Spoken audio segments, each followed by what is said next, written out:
Okay, I've been bugging a lot of politicians, and I'm not done bugging, and there's one wannabe politician, or maybe one day, or you are a politician, a leader of the NDP.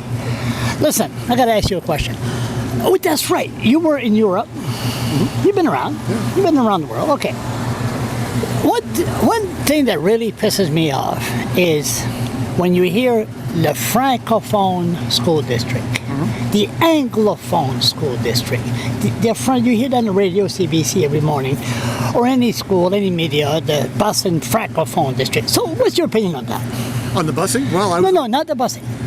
The district being called Anglophone Francophone. It used to be District 13, District 12, District 15. Yeah, I remember I used to go to District 26 when I was a kid. I think it'd be better that way, but I mean, sadly, I think, and we're seeing that all in sort of all walks of life, that people are more and more seemingly interested in trying to come up with words and names that divide us rather than things that bring us together.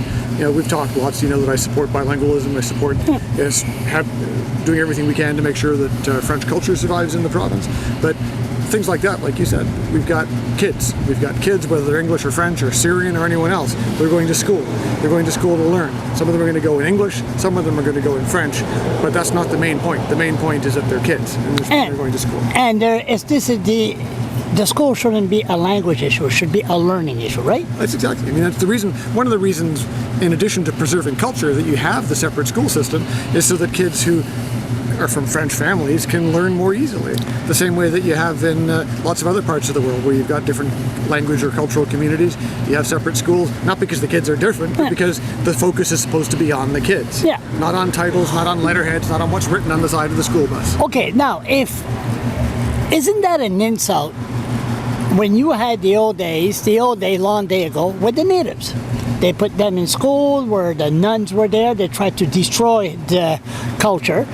And I always said the natives, the white man used to shoot them, but now we give them cheap tobacco so they could smoke and it's slow, painful that I'm a reform smoker, but it's a no problem. So then you got the little natives going to school. Welcome to school. Welcome to school. Oh, this is the You're in the Anglophone school. You're in the Francophone school. I mean, isn't that an insult to the native culture? Well, it again gets away from the whole point of the system, which is supposed to be educating kids.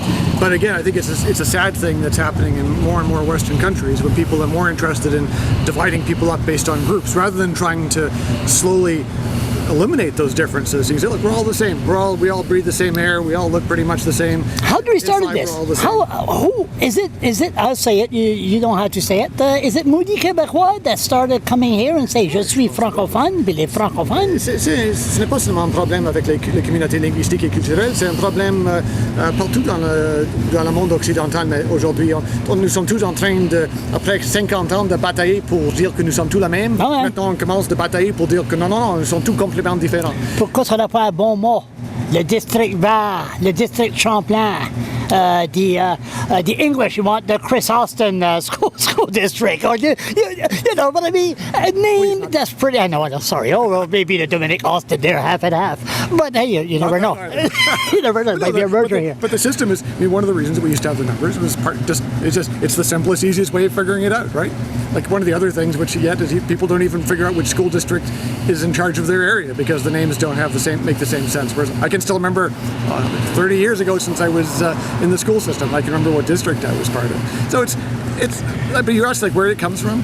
I think it comes from the. Who accepted this? Which government? Well, it's an overabundance of success, right? Like it used to be that we were discriminatory towards francophones. You know that? Oh yeah. I said it many times. Yes. Towards blacks, the gays, the blacks, everything. And the battle to try and win genuine inclusion for everyone was a hard one. So that meant often you had to. Yes. Yeah, I've got no problem like the guys who were in the original Parti Acadien and all that. The guys who fought hard. They pushed for French rights. Absolutely. Domitien Godet. Yeah. So I got a lot of respect for those guys. But at the same time, we've now achieved a lot of those things. But it's always hard when you had to create a strong group to fight a battle to recognize that sometimes maybe you don't have to fight quite as hard. Like one of the things that we've talked about, whether it's school buses or Madame d'Entremont, you just end up with conflict. You just ruined the conversation here. It's like a... But what we've got to try and figure out here is like where the, to me, you look at what's the real problem facing Francophones today, it gets back to education. We just did a CPC panel today talking about literacy.